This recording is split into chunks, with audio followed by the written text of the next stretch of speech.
Ken, Yes. this is Deepak here.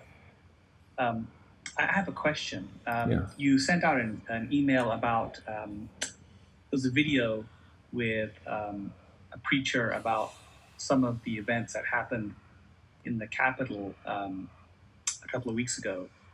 Um, and I noticed that the speaker referenced Revelation a number of times.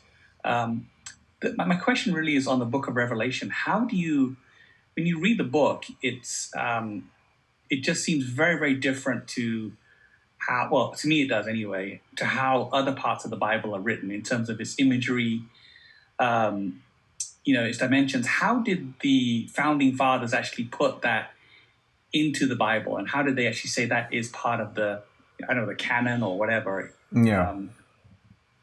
Well, that's a lot of questions that relate to this in a larger sense. And I did discuss something about Revelations and the whole area, not just Revelation, but also prophetic themes in general. Especially when I was looking at this theme. If we go to the weekly studies again, to the Sunday morning studies, I did an extensive series that might be of interest to you. If you go back to here, see if I can find it before I hit the wisdom here. Let me do a couple more back. Work my way backwards. Before that, the voyage of life, and then I had Revelation here. And then I did the 7 feasts of Israel. I think I did, didn't I? Yes, I did the 7 feasts. This is where I would turn you to. I would have you go. So you see this right here, and if you zoom in on that part, if you just touch that, it then puts them in order. And this is, I mentioned this, Deepak, only because this is where I discuss how these events we're discussing and so forth contextualize themselves in that theme, particularly part 6. And to some degree, then it has to do with understanding our times and knowing what we have to do in the time we've been allocated. So it gives us a point of view or perspective. So that I certainly would think that would be a good thing for us to be aware of when we consider the times we've got. One other thing I wanted to call to your attention is this: if you go to the home page here, and if you see featured posts and the second button, Happy New Year, past, present, and future perspectives. If you, this is of the one of the videos I've done. This one is one I very much want you to see. Hi, this is Ken Boa. It discusses. I want to welcome you to another new year. I won't go into the detail, but this particular video is 57 minutes long, and it gives you my point of view from it touches on the questions you've asked, but goes beyond and tries to apply how should we live in light of a world that seems to be very uncertain, very uneven, very complex, and so forth. And this is what I always go back to. But in that video, I was talking about the need for us to choose how we view our world. That is to say, whether we are in fact seeing this world from the standpoint of the word rather than through the lens of just the world itself, because so many people have embraced such a fear narrative, and as a consequence then are very vulnerable and liable to lose freedoms as a consequence of the supposition that the state can provide for their needs and so forth. But that said, I'm simply contextualizing how can we live without wringing our hands, getting so granular in the details about things that we really ourselves cannot change, because God raises up kings, he deposes them, and he does things according to his plan and purpose. And if anything, I've been teaching this pretty consistently, that it's going to get worse before it gets better. This is precisely what I've been teaching since really the late 60s when I was in seminary. And I began to realize that somehow or another there'd be open persecution, overt persecution in this country of believers. And now I see that coming to pass. I think the stage is being set for the next act. And with that, then instead of being in despair, I'm actually walking in anticipation. How can I take this window, which is closing right in front of us, and yet we still have opportunity? What can I do? So how do I approach the world? Do I do it through the lens of gratitude and contentment and joy and peace, which I can choose to do if I embrace the eternal perspective? that nothing that's happening in this world will defeat the purposes of God and will not defeat his kingdom, which will defeat the worlds. And that's exactly the point of Revelation, going back to that, is that the kingdoms of this world will ultimately seek to destroy and defeat the King of Kings and will fail. And essentially then there'll be such a great tribulation, which has two major purposes in Revelation, and it's in chapters 16 to 19. And that tribulation has to do precisely with two purposes. One, to judge the nations, as the prophets have predicted all along. There will come what's called the day of the Lord, and the day of the Lord will come. And the prophets are very explicit about what that will look like. And the book of Revelation actually helps unpack what that appears to be like. And there'll be great tribulation and adversity and so forth. So the day of the Lord will judge the nations and bring them low, so that the King of Kings will come and defeat and destroy those nations and establish a kingdom that will last forever. Whereas, and that's the first point, but the second thing about this tribulation is to purge and purify the Jews, because at the end of the day, then Jesus himself, Yeshua HaMashiach. So Jesus the Lord is salvation, and he comes as the Messiah, and he says, "I will not come again until you say, 'Blessed is he who comes in the name of the Lord.'" And so that is associated then with the actual bringing into Israel the remnant, so that there would be the fall feast, the first of the fall feast, Rosh Hashanah, the first one. There'll be a trumpet and so forth, and that's the new year there. And when that occurs, then that feast symbolizes really the return of the people, and ultimately that will happen literally.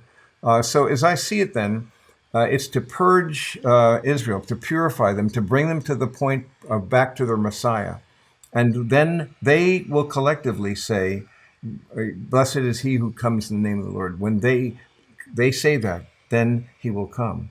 And so all these things then are kind of amplifying and helping our understanding of the themes that God has to use to bring this to bear and to pass. And meanwhile, in Revelation 19, we see that the marriage of the Lamb takes place, the marriage of the Lamb, and so that's quite significant, because there in Revelation chapter 22, you see, 19 you see something quite remarkable, because in chapter 19, before this coming of of the Lord, there is this vision of the marriage of the Lamb, and I believe that's the Lamb, the living God. He is the Christ, and so he is the one who those are invited to the marriage supper of the Lamb, of the bride, and so is the bride of Christ, and so she is now there. And so then he returns at the end of that chapter.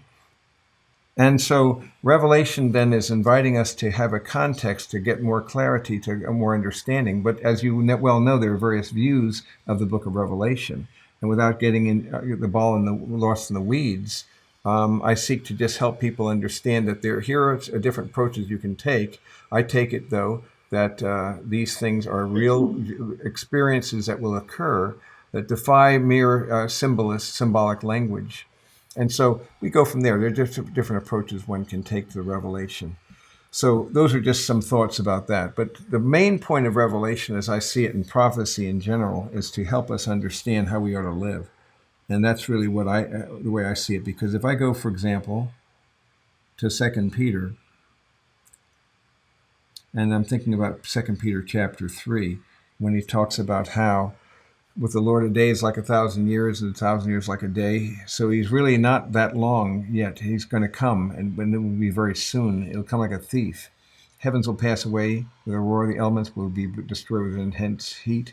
So he then says, since all these things are to be destroyed in this way, what sort of people ought you to be in holy conduct and godliness, looking for and hastening the coming of the day of God, because of which the heavens will be destroyed by burning, and the elements will melt with intense heat. And then he goes on to say, according to his promise, we're looking for a new heavens and a new earth in which righteousness dwells.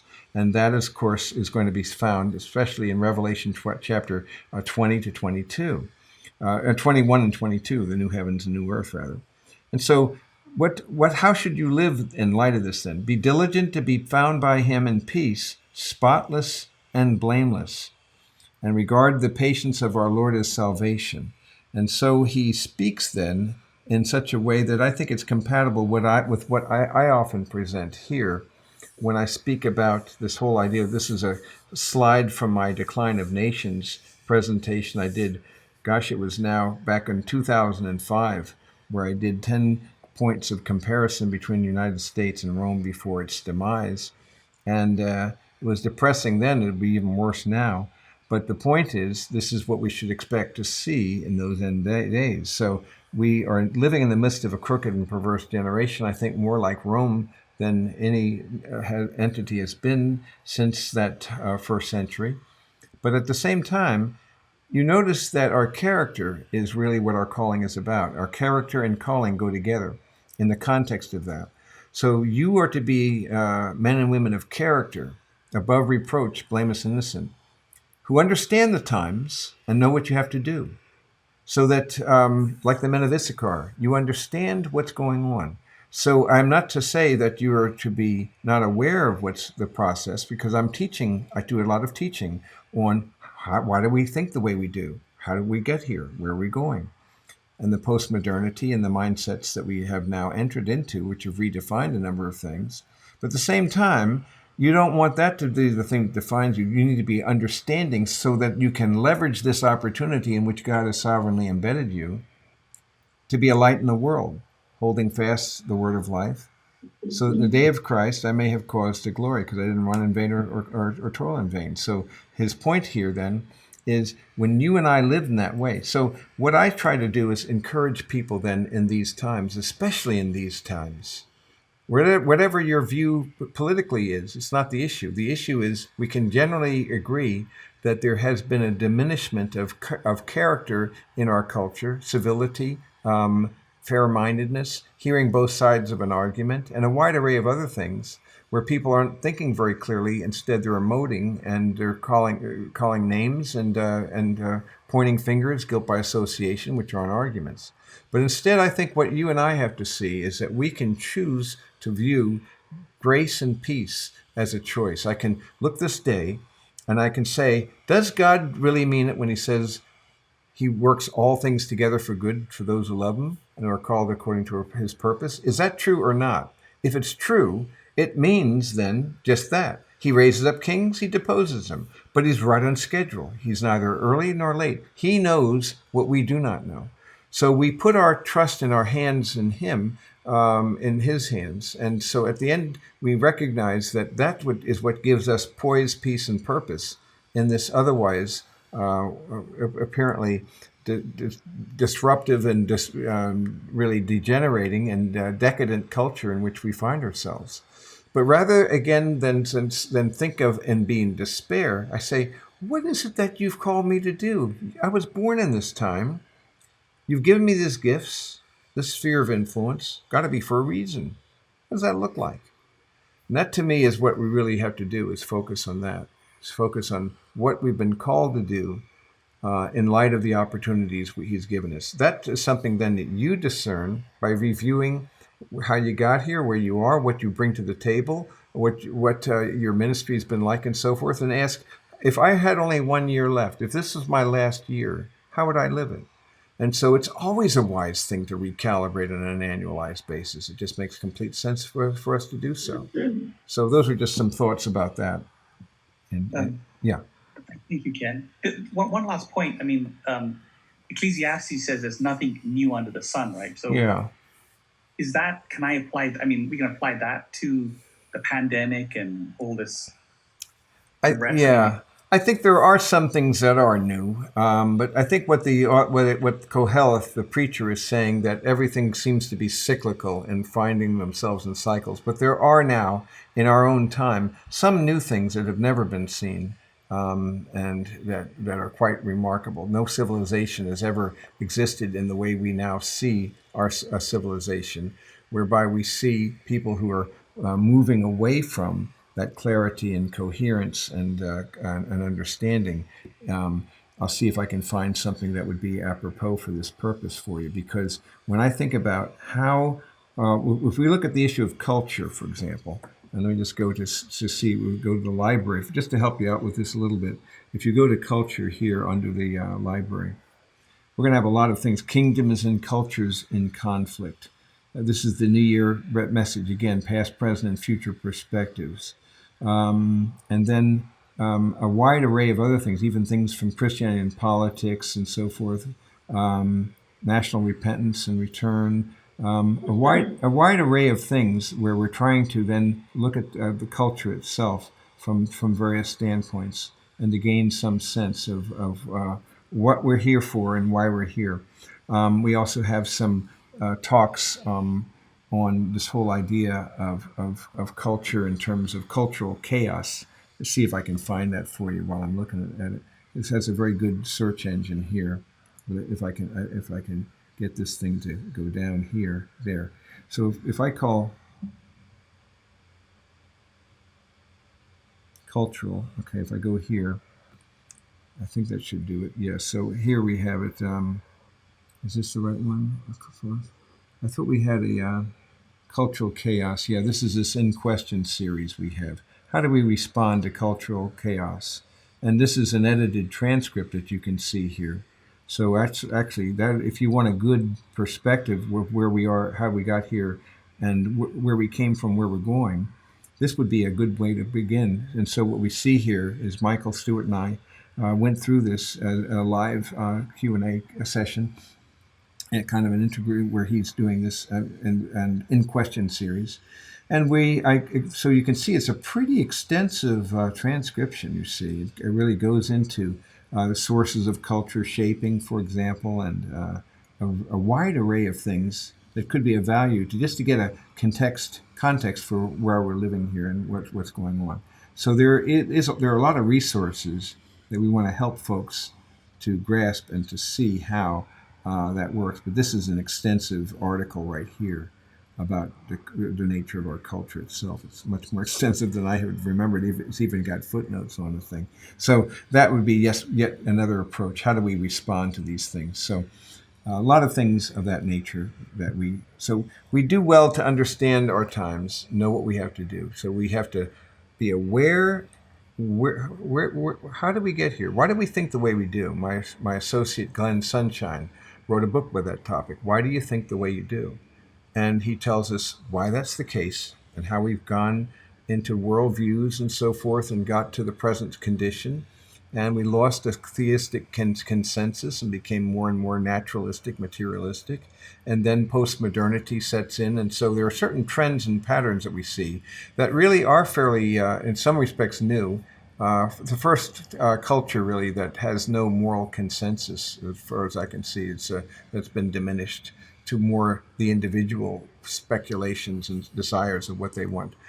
It's the first culture as well that's redefined basic institutions of marriage and the family and so forth. It's the first culture that's ever let biology trump, rather ideology trump biology. Never been done. And a variety of things like this. So while it's true, as Koheles says, that there's nothing new, there are certain patterns that you see, recurring patterns again and again, birth, growth, decay, and death of civilizations and nations and so forth. Nevertheless, there is a movement in a direction. It's not just sitting there going in a circle. There's also a linearity of history. So it's going in cycles, but it's also heading somewhere, as I see it as well. So that's just another way of envisioning this.